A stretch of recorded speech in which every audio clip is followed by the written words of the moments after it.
the Trooper is back again for round 3 against the wacky weed.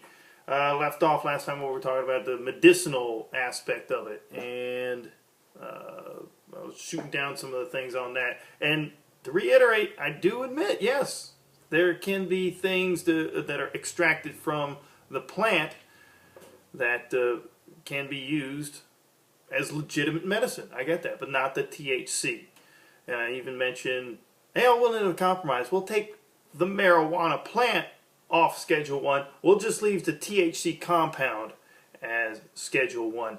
Now, you've got a minority of people who have the opinion, this is a minority opinion, that marijuana has medicinal uses, but it should not be allowed for recreational use. Most people don't have that view. Most proponents for marijuana usage have the opinion that, hey, it's a great medicine and it should be used, and it should be allowed to be used for recreational use. Well, that does a disservice. That's hypocritical. And if you really truly believe that it actually has medicinal uses, it's a disservice to that argument. How many people are out there arguing for the medicinal use of Prozac or Percocet or NyQuil? Oh, I get it. People do it. But how many people are advocating for that? Yes, yeah, man. Drink some NyQuil, man. Have a good time. No, that's a disservice to the actual medical use that they have. All right. And now you get people who say, "Oh man, but it's like all natural, man. It's come from the earth. It's all natural." That's a dumbass argument. That's not even an argument. Some of the most powerful toxins known to man are all natural. Go, next time you're out camping, try wiping your ass with some poison ivy. All right, eat the wrong berries out there, and you'll have a bad day. Arsenic is on the periodic table. Mercury too. Nobody's saying go, hey, drink some mercury. Cyanide is found in trace amounts in broccoli and I believe some other green vegetables. Nobody says have mass amounts of cyanide. Those are all natural things. They are naturally occurring. And you can go on and on and on. Like I said, those are some powerful toxins out there that are all natural. That's a dumbass argument. And then some people want to go into the religious thing. But like God gave us this stuff, man. Well, first off, okay, if you want to go there, because people have in conversations, and I'm sure people have been thinking that, you want to go there, just because God put it on this earth and it has a purpose doesn't mean what you're using it for is the purpose that it was intended. Also, you go through that book that he wrote, his book, the good book, known as the Bible. There's a number of times it's spoken against drunkenness. Basically says don't get drunk. Drunkenness is a sin. Don't do that. All right, he wants you clear-headed, clear-minded. Don't want you to pollute the brain here. Keep your thoughts. God does not want to hand over your facilities over to a substance and go into an altered mental state. That's not a good thing. Oh, but he said about drunkenness, man. He didn't say nothing about getting high and stoned, man. You want to try that? You want to try? You know what? If God was here and you tried that argument, he's going to be looking at you like, really? All right, there ain't no technical legalities. I'm going to get off on a technicality in God's court. If you want to go there, he's going to sit there and say, no, it's not good to get drunk off of alcohol. But, hey, getting high on marijuana and anything else, that's fine as long as it's not defined as being drunk. No, drunkenness means intoxication, altered mental state, stoned, high, anything else.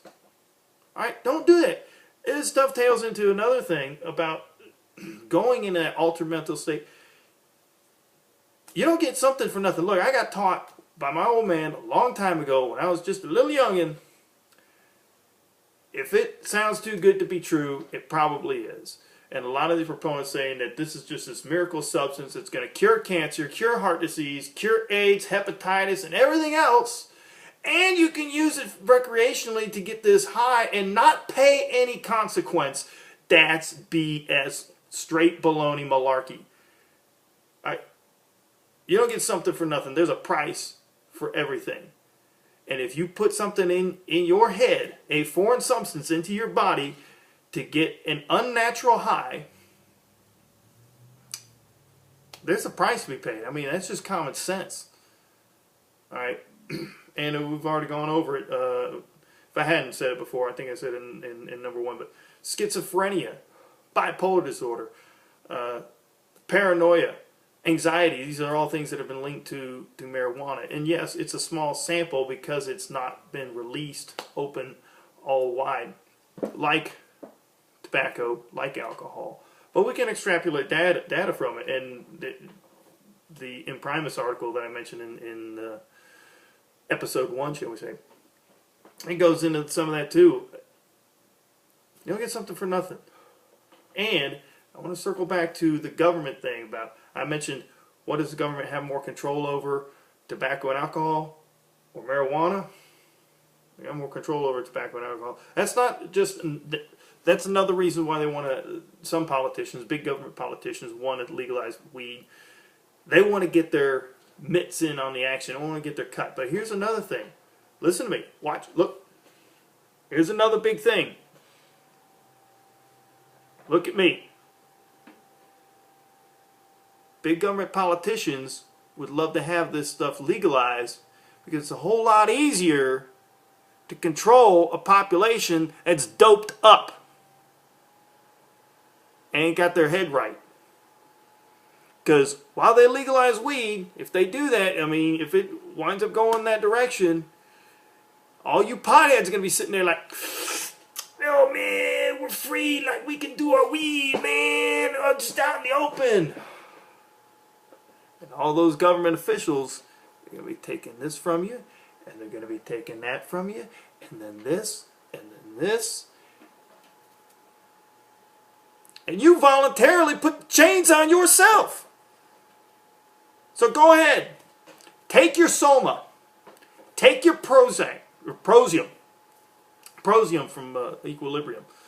And go read the Brave New World while you're at it. Take your Soma, take your Prosium, dope yourself up to the world, and as long as you're happy in your little doped up world, or drunk, or high and stoned, or whatever it is, Big Brother, he's going to come for your stuff. He's going to come for your freedom, and you won't even notice it.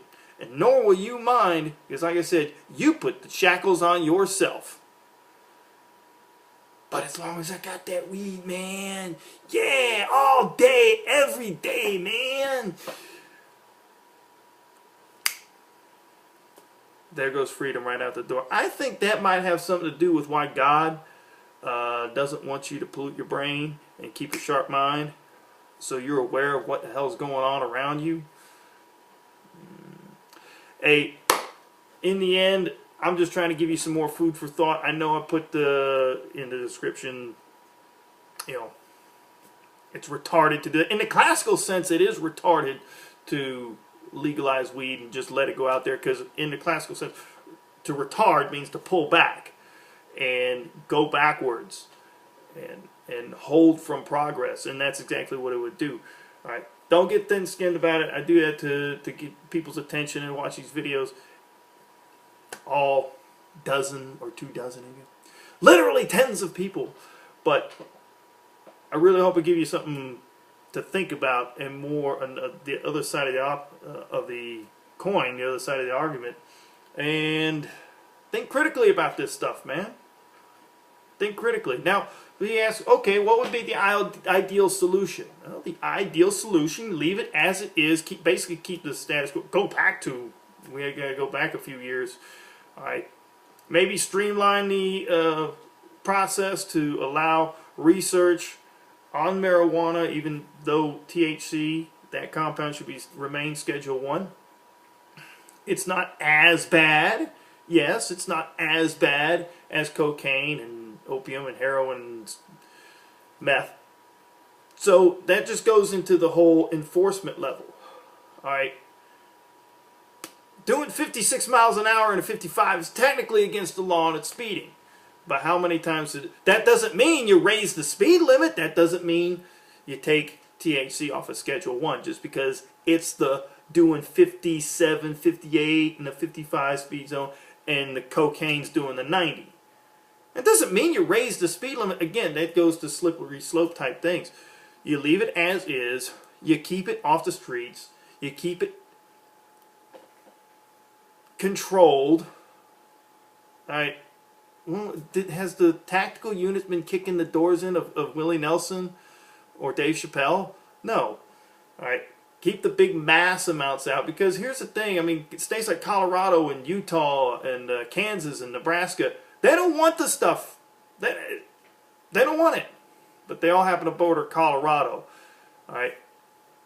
People will just go over the border, get their stuff, bring it back. And I don't mean just little stuff where they just go in there to the shop. That happens too. That's probably the big thing. But the Colombians, I mean, drug cartels have gone into Colorado and other states that have legalized it. And they got the big farms. And that's where that enforcement thing is. Well, is this a legal weed farm or not? And then they got to do all the research, and you're taking up a lot of man hours, and it's costing more money. And they pack that stuff up and they ship it across the country because we can't have checkpoints and ports of entry at state line crossings.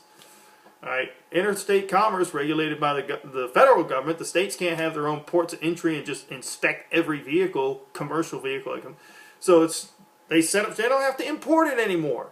They can just grow it legally or illegally. And if it's illegal, it's hard to catch now because it's legal, but under these circumstances, well, you got to prove it's under the circumstances. Keep it illegal. You shut down those big operations. You want to grow some hydroponics in your basement. Nobody's going to care. But I can't go to an outdoor concert in Colorado anymore and not be walking through a cloud of this stuff. By the way, it's just the most absolutely repugnant smell. And I got a horrible sense of smell. And it just stings the nose. It's just this horrible smell. I don't know who ever smelled the smoke of that one time and decided to inhale it. But it's all natural. So go ahead and pollute your lungs, because smoke is good for your lungs. Tobacco's all natural. Smoke it, see what happens to your lungs. Oh, but man, I'll put it in brownies, man. Okay, dump that stuff on your liver. Still unhealthy. Either way, it's a pollutant that's got to come out of your body, and something is going to be dealing with that. Your liver or your lungs, whether you eat it or you inhale it. Just more, I'm piling on there. But keep it illegal, but you don't treat it the same way as you do cocaine, heroin.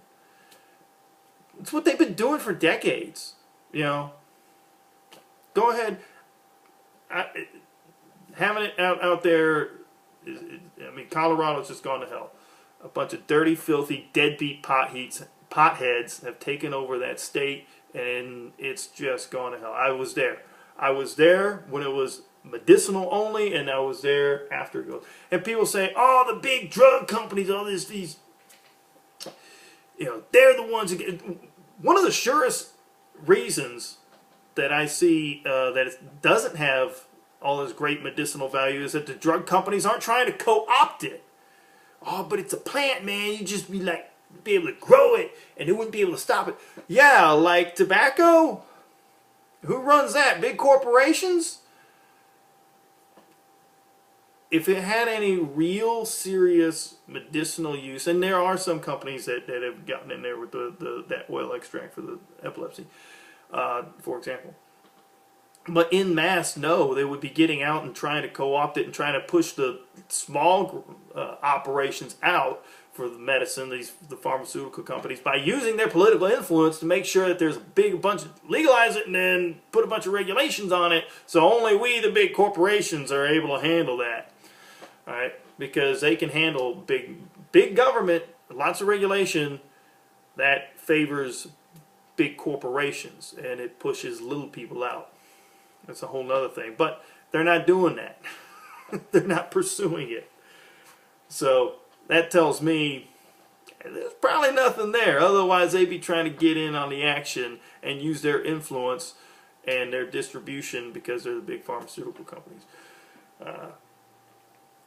Not that there's anything great, super great about them. They do some good things here, but big corporations, I mean, it starts getting in bed with politics.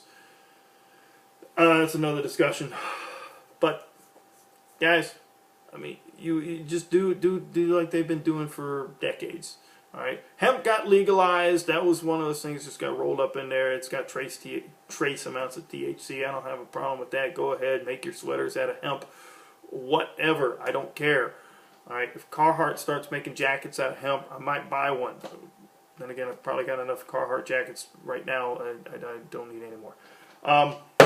That's it. I hope I gave you something to food for thought, something to think about. The other side of the argument, think critically about it. All right,